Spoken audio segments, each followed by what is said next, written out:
Welcome to the Salmon Runs YouTube. Enjoy the video. In this video, I will explain how to use Notion Music. First, create a central Notion page for all your musical endeavors. Think of it as your creative hub. Next, set up databases to organize everything from song ideas to full albums.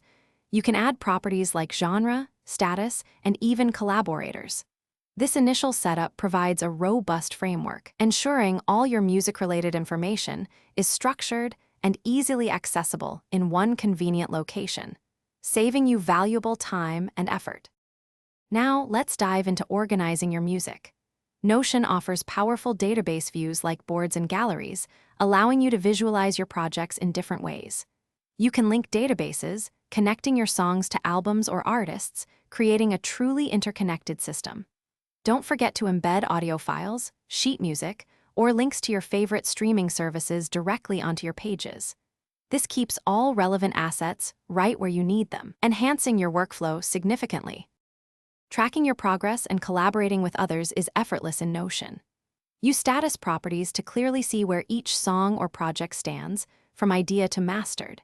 Sharing pages, or even entire workspaces with your bandmates or producers, allows for real-time feedback and edits. You can assign tasks, set deadlines, and ensure everyone is on the same page, fostering a more productive and harmonious creative environment for your musical endeavors.